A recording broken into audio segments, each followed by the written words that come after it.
जय जय रघुवीर समर्थ। जय जय रघुवीर समर्थ।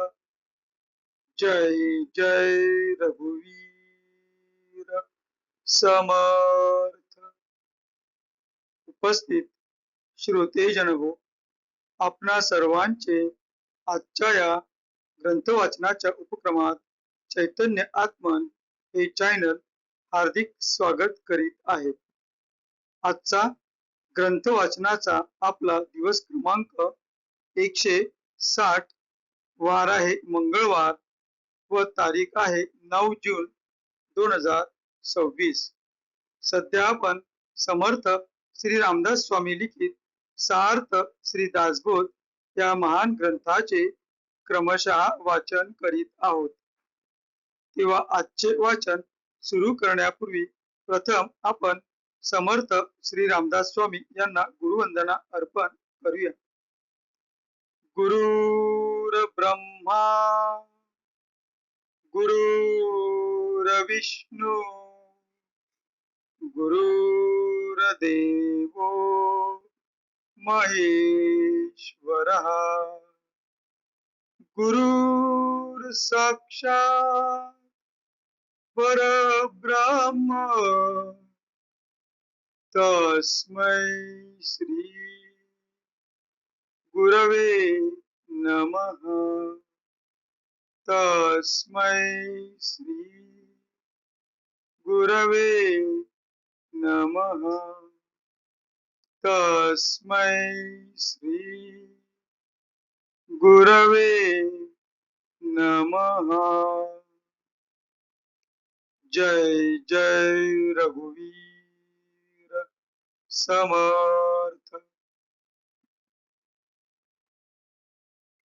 आता आपण सार्थ श्री दासबोध या ग्रंथाच्या श्रवणाच्या फलश्रुतीचे महत्व जाणून घेऊया।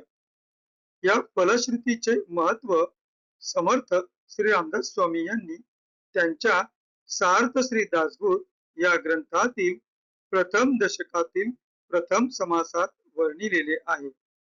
या फलश्रुतीचे आता आपण वाचन करूया। सर्व संशय एकदम नाहीसे होऊन क्रियेमध्ये म्हणजे आचारामध्ये ताबडतोब फरक पडतो। इथे समर्थ श्री रामदास स्वामी आपणास सुचवीत आहेत की जो कोणी व्यक्ती सार्थ श्री दासबोध या ग्रंथाचे क्रमशः वाचन किंवा श्रवण करील त्या व्यक्तीच्या आचरणामध्ये ताबडतोब फरक पडतो। सायुज्य मुक्तीचे रहस्य कळून येऊन तिच्या प्राप्तीचा सुलभ मार्ग सापडतो।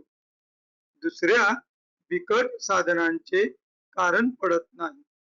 अज्ञान, दुःख व भ्रांती यांचा नाश होऊन तत्काळ ज्ञानाचा लाभ होतो, अशी या ग्रंथाची फलश्रुती आहे। योग्यांचे परमभाग्य असे वैराग्य अंगामध्ये बांधते। विवेक व चातुर्य यथा योग्य प्राप्त होते। जे कोणी संशयग्रस्त, अवगुणी व अवलक्षणी असतील ते सुलक्षणी, धूर्त, तत्ववेत्ते, चतुर व समयज्ञ असे होतील। आळशी असतील ते उद्योगी होतील। पाप्यांना पश्चाताप होऊन ते शुद्ध होतील आणि भक्ती मार्गाचे निंदक असतील तेही भक्ती मार्गाला वंदन करू लागतील। बद्धांचेच मुमुक्षु होतील व मूर्ख अति दक्ष होतील।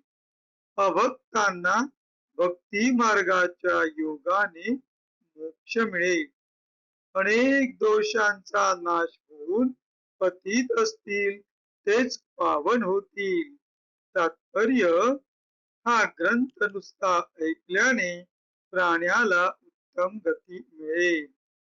देहबुद्धीमुळे येणारे अनेक प्रकारचे धोके, संशयाचे अनेक धागेदोरे, संसारांतील अनेक उद्वेग हा ग्रंथ ऐकल्याने नाश पावतील। हा ग्रंथ ऐकल्याने अधोगती चुकून मनास विश्रांती व समाधान मिळेल, अशी या ग्रंथाची फलश्रुती आहे. ज्याचा भावार्थ जसा असेल तसे त्याला फळ मिळेल. जय जय रघुवीर समर्थ.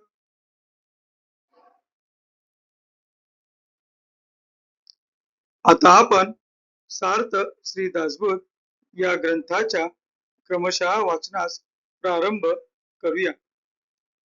आजपासून आपण या ग्रंथातील दशक मंत्रांचा या 5व्या दशकातील उपदेश लक्षण या 4थ्या समासाचे वाचन करण्यास सुरुवात करीत आहोत.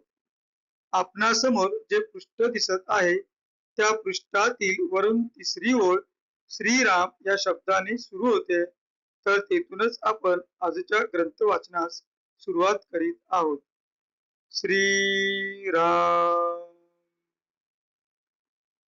ऐका उपदेशाची लक्षणे बहुविध कोण कोणे, सांगता ते असाधारणे परी काही एक सांगो. बहुतेक मंत्र उपदेशिती कोणी नाम मंत्र सांगती. एक ते जप करविती ओंकाराचा. शिवमंत्र, भवानी मंत्र, विष्णू मंत्र, महालक्ष्मी मंत्र, अवधूत मंत्र, गणेश मंत्र, मार्तंड मंत्र सांगती. मत्स्य कूर्म वराह मंत्र, नृसिंह मंत्र, वामन मंत्र, भार्गव मंत्र, रघुनाथ मंत्र, कृष्ण मंत्र सांगती. भैरव मंत्र, मल्हारी मंत्र, हनुमंत मंत्र, यक्षिणी मंत्र, नारायण मंत्र, पांडुरंग मंत्र, अघोर मंत्र सांगती. शेष मंत्र, गरुड मंत्र, वायु मंत्र, वेताळ मंत्र, झोटिंग मंत्र, बहुधा मंत्र किती मनोनी सांगावे. बाळा मंत्र, बगळा मंत्र, काळी मंत्र, कंकाळी मंत्र, बटुक मंत्र, नाना मंत्र, नाना शक्तीचे. पृथकाकारे स्वतंत्र, जितुके देव तितुके मंत्र, सोपे अवघड विचित्र, खेचर दारुण बीजाचे. पाहो जाता पृथ्वीवरी देवांची गणना कोण करी. तितुके मंत्र वैखरी किती मनोनी वदवावी. असंख्यात मंत्रमाळा एका हुनी एक आगळा.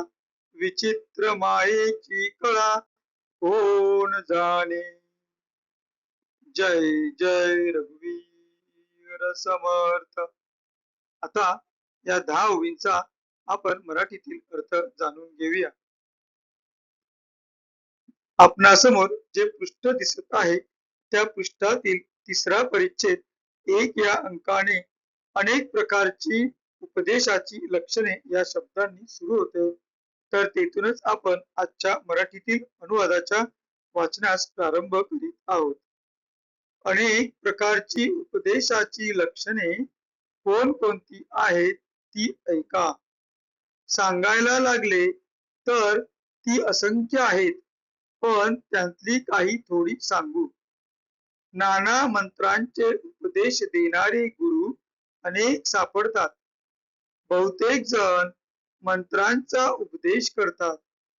कोणी नाममंत्र सांगतात, कोणी ओंकाराचा प्रणवाचा जप करवितात, कोणी शिव, भवानी, विष्णू, महालक्ष्मी, अवधूत, गणेश व मार्तंड म्हणजे सूर्य, खंडोबा यांचे मंत्र देतात.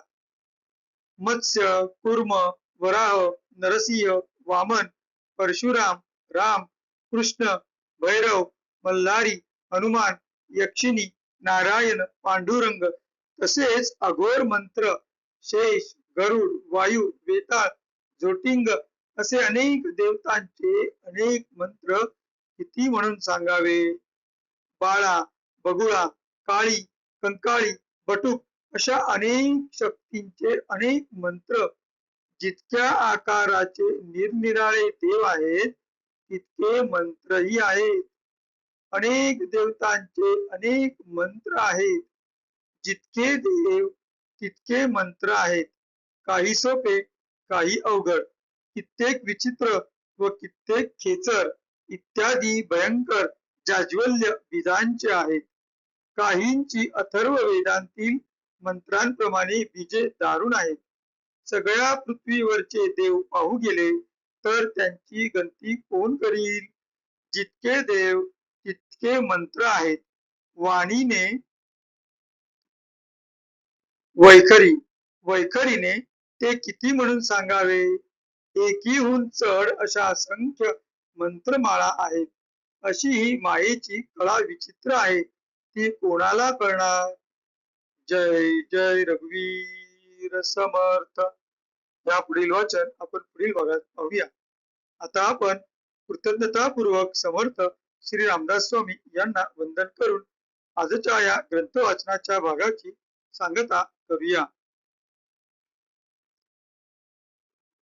शुका सारिके पूर्ण वैराग्य जाचे, वशिष्ठा परिज्ञान योगेश्वराचे, कवी वाल्मिका सारिका मान्य ऐसा, नमस्कार माझा सद्गुरु रामदासा. जय जय रघुवीर समर्थ. उपस्थित श्रोतेजन हो, आपण सर्वांनी अगदी मन लावून ग्रंथाच्या या भागाचे श्रवण केले त्याबद्दल आम्ही आपणा सर्वांचे खूप खूप आभारी आहोत व आपणा सर्वांस एक नम्र निवेदन करू इच्छितो. आमचे हे ग्रंथ वाचन, आमचे हे रोजचे ग्रंथ वाचन जर आपणास आवडत असेल, रुचत असेल, त्यातून काही ज्ञानबोध आपणा सर्वांस होत असेल तर कृपया आपण आमच्या या चॅनेलला सबस्क्राईब करा, लाईक करा, शेअर करा. काही मत किंवा सजेशन द्यायचे असल्यास कमेंट मध्ये तसे लिहा, ही आपणा सर्वांना नम्र विनंती. भेटू पुढल्या भागात. जय जय रघुवीर समर्थ.